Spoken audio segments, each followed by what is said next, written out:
आप ये video YouTube पर देख रहे हैं तो हमारे चैनल को सब्सक्राइब करें और बेल आइकन को दबाना ना भूलें।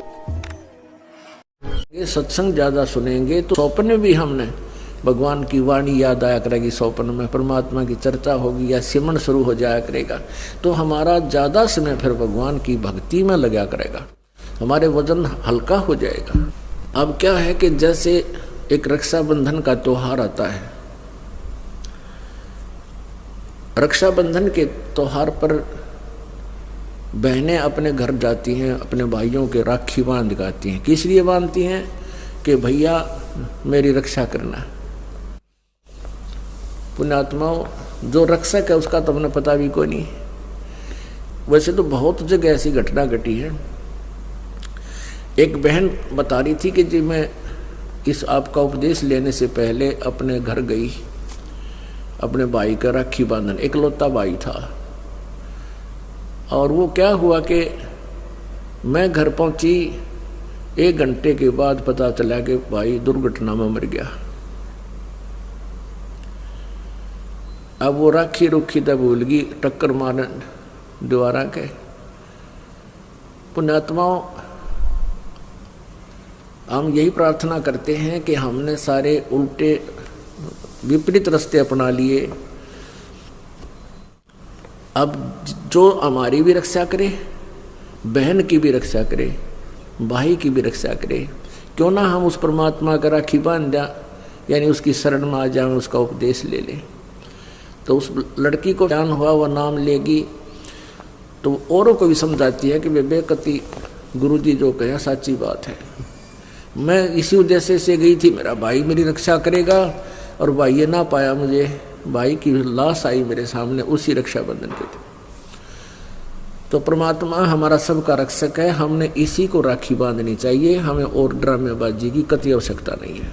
हमारा जो त्योहार है ये सत्संग है, समागम हमारा त्योहार है, और ये महीने में 2-2 बार होता है, 3-3 दिन का होता है। ये त्योहार मनाओ। बाकी त्योहार क्या है? जैसे हम दिवाली मनाते थे, उसका उद्देश्य क्या था कि श्री रामचंद्र जी सीता जी को, रावण को मारकर घर ले आए, खुशी मनाई। और जब सीता गर्भवती निकाल दी घर से, वो दुख ना मनाते तुम? जब सीता जी गर्भवती थी, घर से निकाल दी, वो जब वह सीता सारा जीवन बाहर जंगल में ऋषि के आश्रम में व्यतीत किया, उसके बाद तुमने दुख ना मनाया। तो ये इस तरह की जो कहानियां, ये त्योहार हम बनाने शुरू किए, इनकी हमें आवश्यकता नहीं। अब होली क्या है? होली किस लिए मनाते हैं कि भगवान ने प्रहलाद भगत की उस दिन रक्षा की थी। फिर प्रतिवर्ष वो लाकड़ी फूकते हैं, होली मनाते हैं, क्या फिर रक्षा हो जाएगी आपकी? परमात्मा रक्षा ऐसे ही करेगा जैसे प्रहलाद भगत ने भगवान की भक्ति और सच्चे दिल से की थी। पिता भी मना करे था या भक्ति छोड़ दे, लेकिन अंश ने छोड़ी नहीं कि पिताजी आप गलत कह रहे हो, मार्ग यही सही है, परमात्मा ही हमारा दुख निवारण कर सकता है। इसी बात पे पिता पुत्र की बात बिगड़ गई, लेकिन प्रहलाद भक्त बीज था, उल्टा नहीं हटा और अंत में विजयी हुआ। ऐसे ही आप जी ने ये भक्ति मार्ग मिल गया जो प्रहलाद के पास था, वो आपको मिल गई भक्ति। इस साधना को करो और मर्यादा में रहो, आपकी भी ऐसी रक्षा करेगा और कर रहा है। यहाँ हजारों की संख्या में ऐसे प्रमाण आपको दिखा दें जहाँ परमात्मा ने रह रह कर रक्षा की है, पल पल पर रक्षा की है।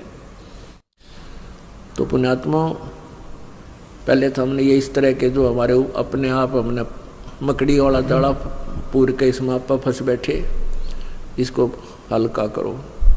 इस तरह की ड्रामाबाजी बंद करो, और बीड़ी, शराब, मांस, तम्बाकू ये कभी भी नहीं छूना चाहिए। ये नर मनुष्य का आहार नहीं था। ये तो मनुष्य जो है ना पशु बना देता है। शराब जो है, तम्बाकू है, कोई भी जो चीज़ है नशा करती है, और तम्बाकू का प्रयोग तो बहुत बुरा बताया है। शराब पीना महादोष है, परस्त्री गमन, दुराचार ये महाअपराध हैं, इस जीव के लिए हानिकारक है। रिश्वत लेना, चोरी करना, ठगी करना, ये इस तरह की जो बकवाद हमने लगाई, इनको हटाना है। क्योंकि जिस कहते हैं नाम खुमारी नानका चढ़ी रहे दिन रात, और भांग तमाकू छोतरा ये तो उत्तर जा प्रभात। यानी जो शराब आदि का नशा करते हो, भांग का करते हो, या भूकी सुल्फा पीते हो, ये नशा तो कहते हैं सुबेरे समाप्त हो जाएगा। और भगवान की भक्ति का जो अमल है, ये नशा करके देखो, नाम खुमारी नानका, नाम का नशा दिन रात चढ़ा रहता है। परमात्मा के बिना में कुछ भी दिखाई नहीं देता। ये संसार असार नजर आ जाएगा कुछ दिनों में आपको, क्योंकि आपकी ज्ञान वाली आँखियाँ काम करने लग जाएंगी। जैसे ये शरीर क्या है, इसमें हार्ड, मांस और रक्त, विष्टा, पेशाब, बलगम, गंध, ये लपेट के इसके अंदर भरकर ऊपर ये चाम लपेट रखा है। इसके ऊपर ऊपर इसने जरा सा खुरच के देख लो अंदर क्या कुबाड़ भरा है इसमें, ये पालिश कर रखी है, हमें मूर्ख बना रखा है। आपको कभी कोई कुत्ता मरा हुआ देखा हो सड़क के ऊपर एक्सीडेंट में, और उसकी आंतें इतने लंबे दूर तक पड़ी और वो चाम सड़क के चिपक जाता है, गोप टट्टी कहीं निकल कर पड़ी हुई है। तो पुण्यात्माओं, यही जुगाड़ आप जी के शरीर में है। और हम इस काल ने हमारे को यहाँ इतना मूर्ख बना रखा है कि हम इसी शरीर के ऊपर लगे रहते हैं, इसके ऊपर हर तरह से श्रृंगार करने में, फंड करने में। परमात्मा की भक्ति अगर इस मिट्टी तक कर ली तो यह मिट्टी सफल है, अन्यथा इस मिट्टी का कोई यूज नहीं। कहते हैं पशु के चाम की पातन बन जा, पातन कहते हैं जूतों को, और नौबत और नंगाड़ा, यानी पशु के चाम का ये बाजा बजाने के ढोलक ढालक भी बन जाते हैं। लेकिन नरदे ही किसे काम न आवे, जलबज हो जा छारा, या मनुष्य का चाम तो ये भी काम न आवे। इतना घटिया है ये शरीर, यदि इससे परमात्मा की भक्ति नहीं की। परमात्मा की भक्ति भी सतनाम से, सच्चे नाम से, पूर्ण संत से उपदेश लेकर की जाए, तब इसकी सफलता है। तो कुछ दिनों के बाद आपको यह संसार बिल्कुल असार नजर आने लग जाएगा, आपकी ज्ञान वाली आँखियाँ खुल जाएंगी। ये मिट्टी जो हमें मिली है, ये मनुष्य शरीर, ये सस्ता नहीं है। यदि इससे भक्ति की जाती है तो ये बहुत काम की चीज़ है। इसका एक श्वास कितना कीमती है। कबीर साहब कहते हैं, कहता हूँ कई जात हूँ और कहूँ बजा कर ढोल, और सांस जो खाली जात है, तीन लोग का